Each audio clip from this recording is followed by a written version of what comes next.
Hi everyone, so this week on the Tropicana 7 we are doing New Year's related videos, and so I took on hair.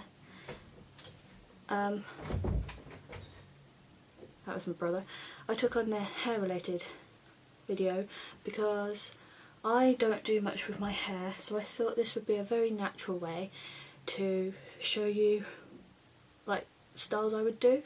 So I'm going to start off first of all with how I generally wear my hair, which is just like this. So I just literally, I don't know if you can see my parting, I part it like 3/4 of the way over my head, and then I have my fringe, and this is just how I naturally wear my hair. But if I wanted to kind of spice it up a little bit, I could take my fringe. There is a mirror behind the camera, so that's what I'm looking at. I'm going to take my fringe. I'm doing this very roughly. If you could see a mirror properly it would help. And I'm just going to plait my fringe. If I can remember how to plait. This is going to be very badly done because obviously I'm just trying to show you an example, but if you've got a longer fringe as well it might look nicer, but I don't. If you can hear the vibrating in the background, it's because like the Facebook chat is going crazy,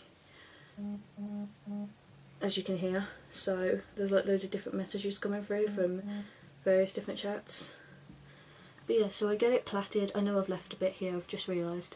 And then I would pin it like this with a bobby pin or two, like so. Pretend I didn't miss that bit because I didn't know that that bit was missing. But then, especially when my hair was longer, like at the fringe, you'd have like a plait all the way down. And if you can, what's it called, French plait, where like you start like right up here, if you can do that, even better, but I can't, I'm not that skilled. So for me, I would just start here and then pin it back. Obviously you wouldn't miss a bit, but really if you miss a bit you could just pin it back there like that and that's not too bad.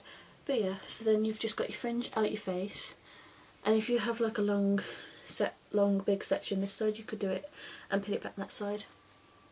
Or if you part your hair in the middle, again you could braid around the side, but I don't. So that's the first thing I thought of. Another thing could be same type of thing with your fringe, but instead of plaiting it, you take a section from the furthest part, twist it and pull it back, and then you just do this all the way until you've got the whole section done. So I'm going to quickly try and do that, but I haven't done this for a while, so it may not work. And you can do bigger sections or little sections. I can't remember who I learnt this off, and I was just a YouTuber do it before, and they kind of did like a talk through. I think it might have been like Elle or Blair Fowler, but I can't remember. Okay, that's a bit better. Can you see that?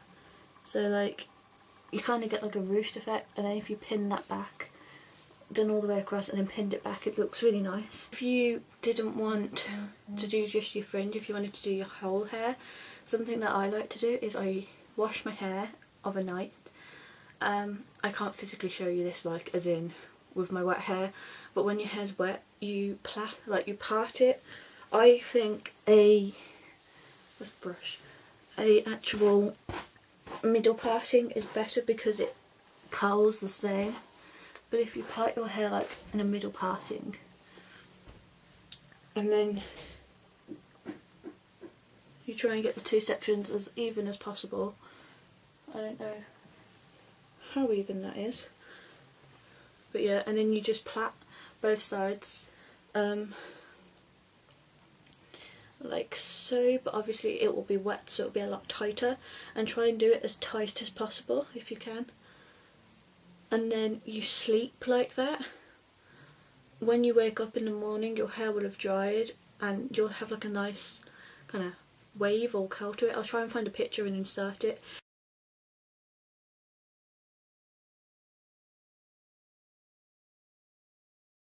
I say do it from a middle parting, because if you do it from your side parting, the side that has less hair on it, it goes a lot tighter than the side that has more hair on it, because there's less hair to plait.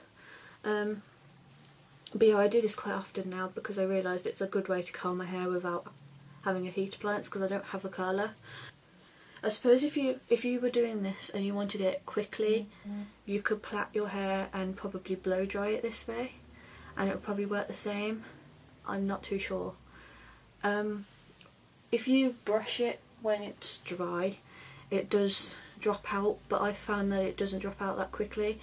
And if you hairsprayed it as well, when you after you've brushed it, it will stay longer than if you just do what I do and don't put hairspray in. So as you can see, I'm not going to do the other side, just this is an example. So you will have both sides plaited overnight, sleep like that. It's actually not as uncomfortable as you would think, because if you do it like I do, where I do start the plait from about here rather than like up here, this bit's all normal. So when you're sleeping, because I sleep on my side, like there's no plait in the way, and it actually keeps my hair less like all over my face than normal.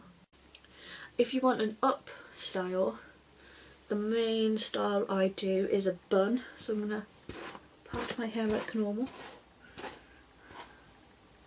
Now you could do a bun where you literally brush it all up, ponytail, and then do the bun from that. You can, I will show you that in a minute, but the one I do is getting myself prepared.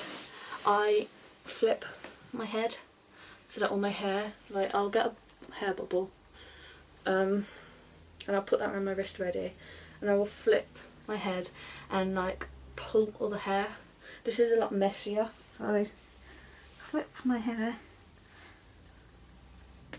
Now I have piercings, so I have to be careful to not wrap it around them, but if you don't have ear piercings, then you're fine. And you're pretty much just trying to get it all in one place, and then start to group it.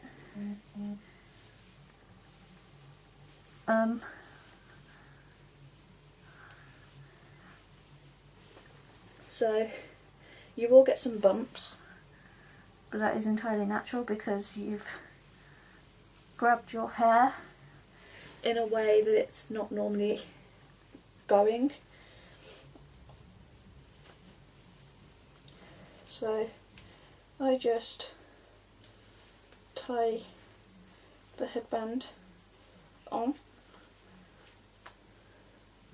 and right now I look like a Teletubby or something. Okay, so if I move back a bit as well, I grab the hair, pull it up, and use a hair bubble around your wrist, will help, and then I wrap it around the ponytail. This is what I do if I do a normal ponytail as well. Rather than using a sock bun, this works quite well, and then you can adjust it to be bigger or smaller as you want it. And then from this style, you can literally like pin it and whatever, and if you've got like bits really badly sticking up, you can pin that. But yeah, so this is one bun that I do. I will show you the other way you can do a bun that it doesn't look as messy. If I can get, and it's lower, because the problem with doing a high bun like this, it can very often give you a headache. So first things first, I just do a normal ponytail. I will actually use my brush for this.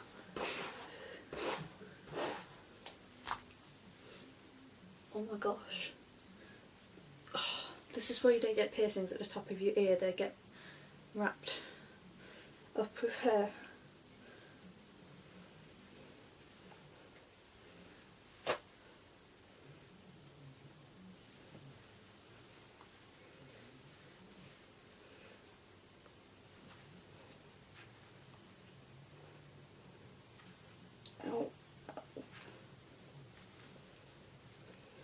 So if you do a normal ponytail, you can do it as high or as low as you want. This is probably a bit too low, but then take the hair, wrap it round just like I did when it was on the top, and then tie a hair bobble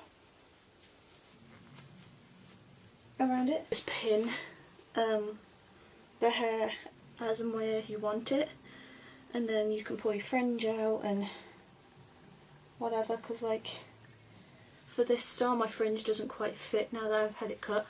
It doesn't quite fit, so I just pull it out like so. You could also just do a very high ponytail, or you could, oh it's text, I thought someone was calling me, sorry. Or you could curl your hair, you could do the plaited method or an actual curling iron. Oh my gosh. And then put it up in a ponytail. It's entirely up to you. That was just a few ways that I would style my hair if I was doing anything for New Year's Eve, which I never do. How I would do it without heat, because I thought I would relate it to me rather than just in general, because I don't use heat on my hair, so this is what I would be doing. Honestly, I think I would stick with either the plaited wet hair to make the curly hair, or I would do the bun, but that's just a few ideas. So I hope you've enjoyed this video, and I will see you guys next week. Bye!